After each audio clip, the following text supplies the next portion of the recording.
નમસ્કાર વિદ્યાર્થી મિત્રો, ધોરણ 12 સાયન્સના આજના લેક્ચરમાં સૌપ્રથમ તો આપણે ચેપ્ટર 2 નું રિવિઝન કરીશું. ચેપ્ટર 2 છે સ્થિત વિદ્યુતશાસ્ત્ર અથવા તો સ્થિત વિદ્યુત સ્થિતિમાન અને તેનો કેપેસિટર. તો સૌથી પહેલા તો આપણે આ પાઠની અંદર શું ભણ્યા? તો શરૂઆતના ભાગમાં તમને ખબર હશે કે આપણે વિદ્યુત સ્થિતિમાનના જુદા જુદા ભાગ માટે અથવા તો જુદા જુદા તંત્ર માટે વિદ્યુત સ્થિતિમાનનું સૂત્ર આપ્યા. જેમ કે બિંદુવત વીજભારના કારણે, ડાયપોલના કારણે, બિંદુવત વીજભારના કારણે શું આવે કે Q/R, ડાયપોલના કારણે શું આપે કે P cos θ/r². એવી રીતના તંત્રના કારણે કઈ તંત્ર આવી ગયું પહેલા પાઠમાં આપણે રેખીય પૃષ્ઠ અને કર્વ, રેખીય વિતરણ, પૃષ્ઠ વિતરણ ને પદ વિતરણ, તેના કારણે વિદ્યુત સ્થિતિમાન થાય. ત્યારબાદ બોલીએ કવચના કારણે આપણે સૂત્ર સાબિત કર્યા ને. પછી આ પાઠમાં આગળ આવે છે કેપેસિટર એટલે કે કેપેસિટન્સ વિશે. કેપેસિટર શેના દ્વારા બને, એની અંદર શું શું વસ્તુ આવે છે, કેપેસિટન્સ કામ શું કરે? તો એ વીજભાર સંગ્રહ કરવાનું કરે. કેપેસિટર કામ શું કરે? વીજભાર સંગ્રહ કરવાનું. કેટલો વીજભાર પેલું કેપેસિટર સંગ્રહ કરી શકે એની વિશે શીખ્યા. કોઈ પણ કેપેસિટર છે નું કેપેસિટન્સ આપણે બે રીતના માપી શકીએ. એક તો Q = CV એટલે કે C = Q/V ઉપરથી, અને C = A/0/d એટલે કે પ્લેટનું ક્ષેત્રફળ. તમને યાદ છે C = A/0/d. જ્યારે વચ્ચે કાંઈ માધ્યમ ન હોય ત્યારે શૂન્ય અવકાશ હોય ત્યારે, એટલે કે હવા હોય ત્યારે તોય ચાલે. તો C બરાબર શું હતું?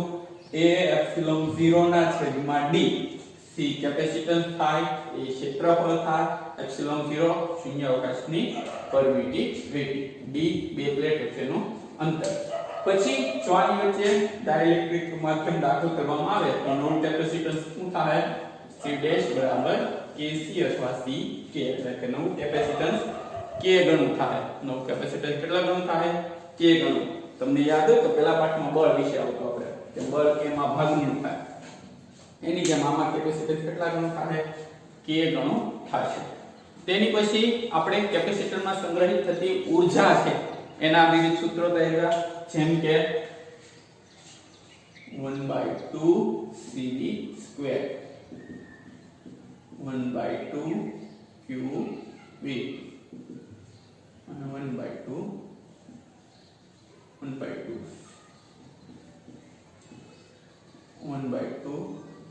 Q²/2C. આટલા સૂત્ર હતા. આ ત્રણ સૂત્ર શેના છે? તો C અને V માટે, Q અને V માટે અને Q અને C માટે. તમે આ એક સૂત્ર યાદ રાખો તો ચાલે, આ બે ઇઝીલી યાદ થઈ જાય. CV ની જગ્યાએ Q મૂકો એટલે આવી જાય. V ની કિંમત મૂક્યો, એક સૂત્ર યાદ રાખવું પડે, C = Q/C. આની પરથી તમે તારણ કરી શકો. ત્યારબાદ આપણે કેપેસિટરના શ્રેણી જોડાણ અને સમાંતર જોડાણ શીખ્યા. તો કેપેસિટરના શ્રેણી જોડાણ માટે શું આવતું અને સમાંતર જોડાણ માટે આવતું? તો શ્રેણી જોડાણ માટે 1/C = 1/C1 + 1/C2 + 1/C3, અને સમાંતર જોડાણ માટે C = C1 + C2 + C3. Capacitor છે એમાં અવરોધ કરતા વ્યસ્ત હોય. તમારે 10માં અવરોધ વિશે ભણી ગયા કે અવરોધમાં શ્રેણીમાં R = R1 + R2 + R3 આવતું, અને સમાંતર માટે 1/R = 1/R1 + 1/R2 + 1/R3. જ્યારે કેપેસિટરમાં ઊંધું આવે કે શ્રેણી માટે 1/C = 1/C1 + C2 + C3, અને સમાંતર માટે C = C1 + C2 + C3. હવે વાત કરીએ આપણે દાખલાઓની. તો છેલ્લે આપણે સ્વાધ્યાયમાં 5 દાખલા ગણેલા છે, બરોબર? તો આપણે છઠ્ઠા દાખલાથી વાત કરીએ તો ચોપડીનો દાખલા નંબર 6, બરોબર? સ્વાધ્યાયનો દાખલા નંબર 6. રકમ એવું કહે છે કે દરેક 9 pF કેપેસિટન્સ ધરાવતા 3 કેપેસિટરોની શ્રેણીમાં જોડેલા છે. આપણી પાસે 3 કેપેસિટર છે અને 3 નું કેપેસિટન્સ કેટલું છે? 9 pF. તો C = 9 pF એટલે કે C1 = C2 = C3. ત્રણેય કેપેસિટન્સ કેટલા છે? 9 pF ના છે. એને શ્રેણીમાં જોડેલા છે તો સંયોજનનું કુલ કેપેસિટન્સ કેટલું થશે? તો સૌથી પહેલા એ વિભાગ, તો સંયોજનનું કુલ કેપેસિટન્સ શું થાય? 1/c બરાબર 1/c1 + 1/c2 + 1/c3. હું કામ? શ્રેણી જોડાણ છે. કયું જોડાણ છે? શ્રેણી જોડાણ. તો હું આવે 1/c બરાબર 1/c1 + 1/c2 + 1/c3. જેથી 1/c બરાબર 1/9 + 1/9 + 1/9 ટોટલ કેટલા થઈ જશે? છે સરખા લંચનો સરવાળો એટલે 1/c બરાબર 1/3 એટલે c બરાબર 3pf. પરિણામી કેપેસિટન્સ કેટલું થાય? 3pf. હવે વાત કરીએ બી વિભાગની. તો બી વિભાગમાં એવું કહે છે કે આ સંયોજનને 120 વોલ્ટના સપ્લાય સાથે આપણે 120 વોલ્ટના સપ્લાય સાથે જોડીએ તો દરેક કેપેસિટન્સને સમાંતર સ્થિતિમાનનો તફાવત કેટલો હશે? હવે પહેલા તો એક મુદ્દો તમને યાદ કરાવવો પડશે કે શ્રેણી સમાંતરમાં શું ફેર છે. વાત કરીએ તો શ્રેણી જોડાણમાં પ્રવાહ સમાન હોય એટલે એની ઉપરથી શું સમાન છે? વીજભાર. અને વિદ્યુત સ્થિતિમાનના શું થાય? ભાગલા પડશે, સમાન ભાગ પડે જો સરખા કેપેસિટર હોય તો. અને સમાંતર જોડાણમાં પ્રવાહના ભાગલા પડશે એટલે વીજભારના પણ ભાગલા પડશે અને વિદ્યુત સ્થિતિમાન કેવું છે? સમાન. આવી રીતના થશે.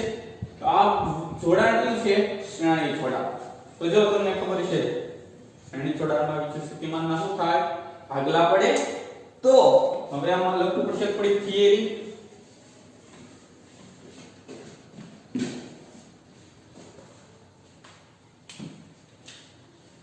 અહીં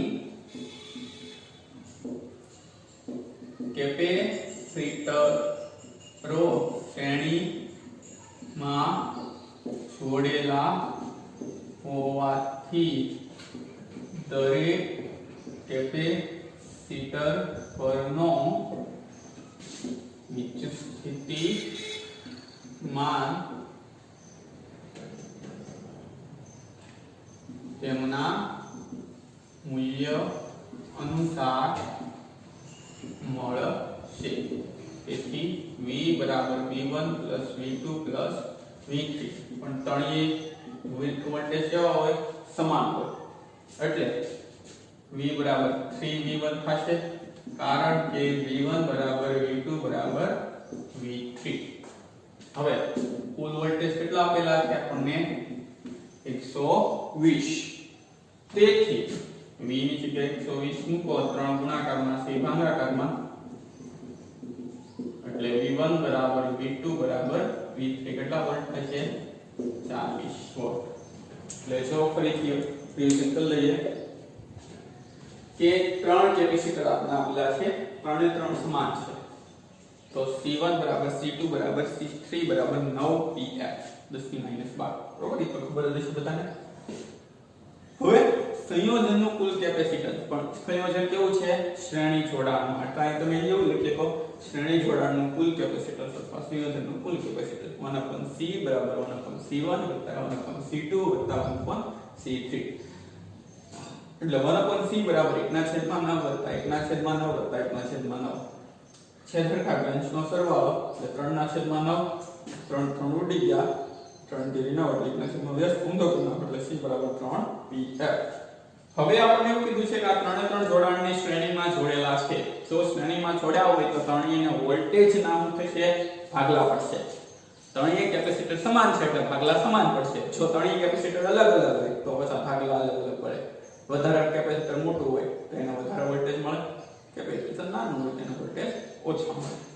પણ આયા તો સમાન છે એટલે અહીં કેપેસિટર શ્રેણીમાં જોડેલા હોવાથી દરેક કેપેસિટર પરનો વિદ્યુત કિંમત તેમના મૂલ્યને અનુસાર થશે અને કુલ કેપેસિટન્સ ત્રણેયના સરવાળા જેટલું થશે એટલે V બરાબર V1 V2 V3 પણ ત્રણેય સરખું જ છે કારણ કે વોલ્ટેજ બે કેપેસિટર ત્રણેય સરખા જ છે એટલે V બરાબર 3V1 એટલે 120 બરાબર 3V1 120 ભાગ્યા 3 એટલે V1 એટલે V1 બરાબર V2 બરાબર V3 બરાબર 40 વોલ્ટ.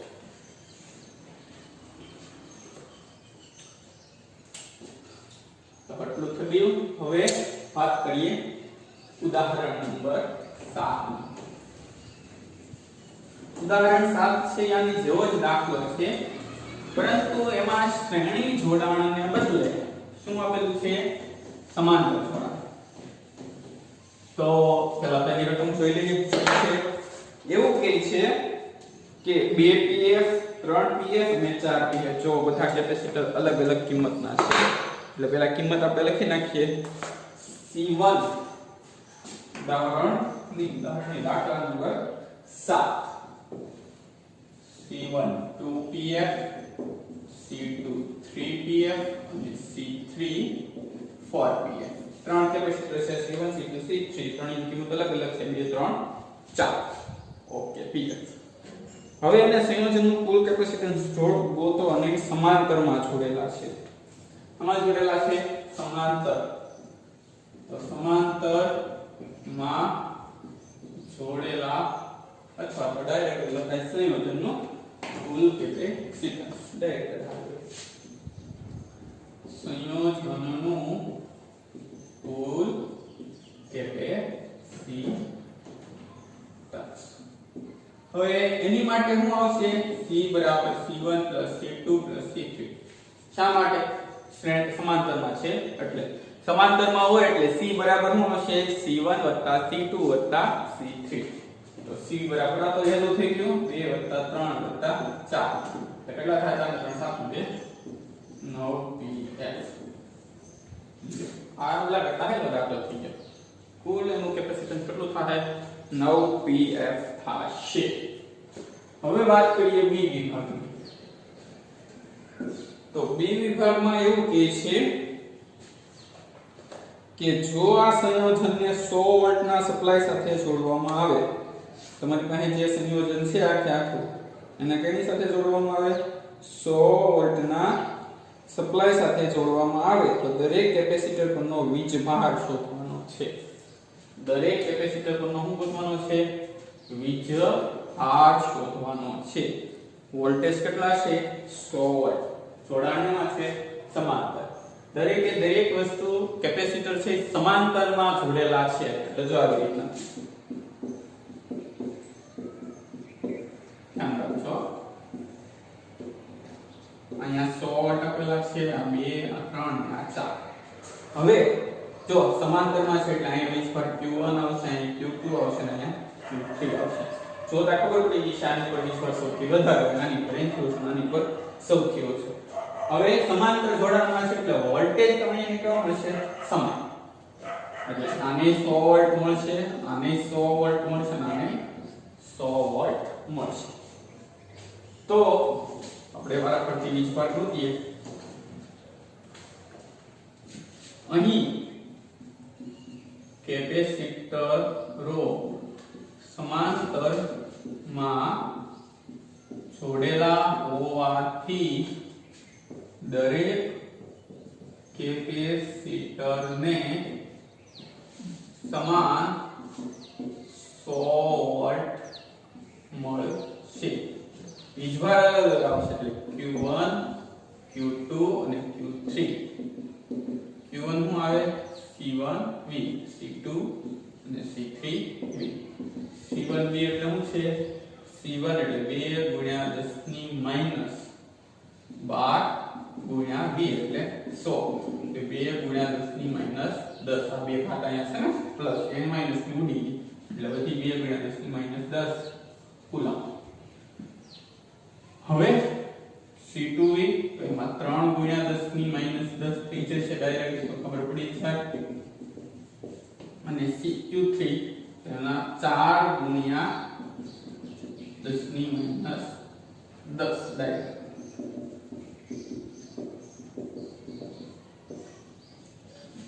આમ Q1 2 ગુણ્યા 10 ની માઈનસ 10 કુલમ, Q2 3 ગુણ્યા 10 ની માઈનસ 10 કુલમ અને Q3 4 ગુણ્યા 10 ની માઈનસ 10 કુલમ થાય. સો ફરીથી કે ત્રણ કેપેસિટર આપણને આપેલા છે. કેટલા કેપેસિટર આપેલા છે? ત્રણ કેપેસિટર. ત્રણ કેપેસિટર છે ઈ ખાસ ધ્યાન રાખજો સમાંતર જોડાણમાં જોડેલા છે. એમાં જોડેલા છે સમાંતર જોડાણમાં.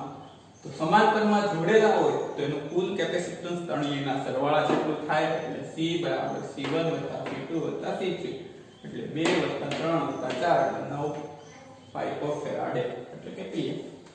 હવે બી વિભાગમાં એવું કીધું કે એને કેપેસિટરને 100 વોલ્ટના સપ્લાય સાથે જોડો તો ત્રણેય ઉપર વીજભાર કરવાનું કીધું.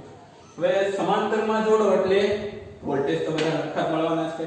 કેટલા મળશે? ત્રણેયને 100 વોલ્ટ. હવે ત્રણેયને 100 વોલ્ટ મળે છે તો પહેલાનો વીજભાર Q1 કારણ કે વીજભાર ત્રણેયને અલગ અલગ મળશે. વિદ્યુત સ્થિતિમાન ભલે સમાન મળે પણ વીજભારની કેપેસિટી મુજબ અલગ અલગ મળશે. તો પહેલાનો વીજભાર Q1 બરાબર C1V, Q2 બરાબર C2V, Q3 બરાબર C3V. Q1 થાય 2 ગુણ્યા 10 ની માઈનસ 12 આ 100 એટલે 10 ની 2 ઘાત ઉડી ગઈ એટલે કેટલી બધી 2 ગુણ્યા 10 ની માઈનસ 10. એવી રીતના 3 ગુણ્યા 10 ની માઈનસ 12 અને 2 ઘાત ઓછી એટલે 3 ગુણ્યા 10 ની માઈનસ 10. છેલ્લે હવે 4 ગુણ્યા 10 ની માઈનસ 12 એટલે 4 ગુણ્યા 10 ની માઈનસ 10 કુલમ્બ.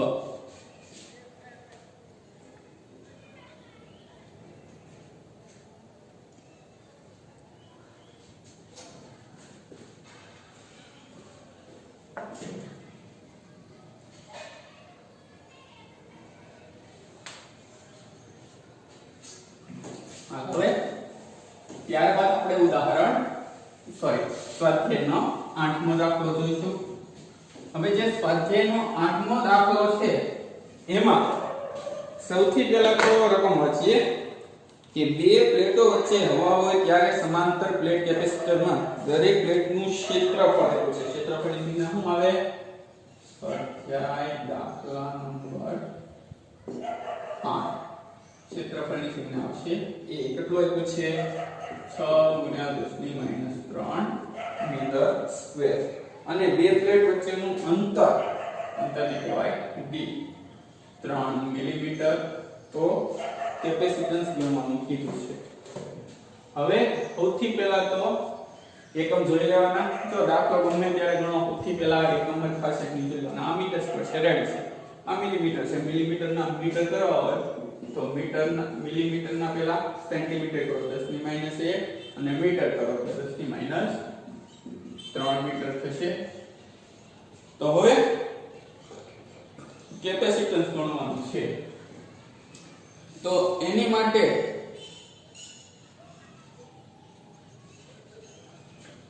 બે પ્લેટ વચ્ચે હવા હોય ત્યારે કેપેસિટન્સનું કેપેસિટન્સ C0 બરાબર શું આવશે? એપ્સિલોન 0 ના છેદમાં d. ક્ષેત્રફળ કેટલું છે? 6 ગુણ્યા 10 ની માઈનસ 3 ગુણ્યા એપ્સિલોન 0 8.85 ગુણ્યા 10 ની માઈનસ 12 છેદમાં 3 ગુણ્યા 10 ની માઈનસ 3. આવી રીતના થશે. આપણે ઉડી ગયા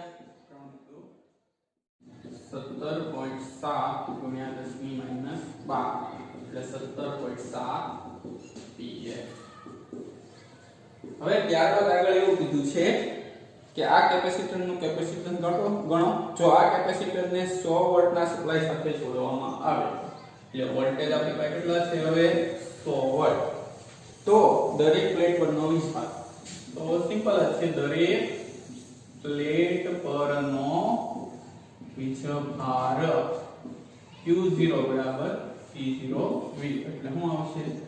17.7 ગુણ્યા 10 ની માઈનસ 12 ગુણ્યા 100 17.7 ગુણ્યા 10 ની માઈનસ 10 કુલમ્બ એનો એકમ આવશે. આ જવાબ આપણો. એકવાર ફરીથી જોઈ લઈએ. રકમમાં એવું કીધું છે કે બે પ્લેટો વચ્ચે હવા હોય એટલે કે શૂન્ય અવકાશ હવા હોય ત્યારે આપણે કેપેસિટન્સનું સૂત્ર શું આવે? C0 બરાબર એપ્સિલોન 0 ભાગ્યા d. આ કારણ કે શૂન્ય અવકાશની છે ને. હવે a એપ્સિલોન 0 ના છેદમાં d એ આપી દીધું, d આપી દીધું. d મિલીમીટરમાં છે એટલે મીટરમાં કરવું પડે એટલે 3 × 10⁻³ મીટર. એ મૂકી દીધી કિંમત એપ્સિલોન 0 d એપ્સિલોન 0 શું છે શૂન્યાવકાશની પરમિટિવિટી. આ 85 × 10⁻12 પેલા ભાગમાં આવી ગયું. બધું ઉડાડી ગયો એટલે 2 × 8.85 એટલે 17.7 × 10⁻12 બાદ કાઢો એટલે આવે છે C0 બરાબર 17.7 EF. હવે એને કીધું કે વીજભાર કેટલો સંગત થાય તો દરેક ઇલેક્ટ્રોનનો વીજભાર Q0 બરાબર C0V 17.7 × 10⁻12 × 100 બે ઘાત થઈ જાય એટલે 17.7 × 10⁻10 કુલમ. તો આટલું રાખ્યા છે 3 ઉદાહરણ.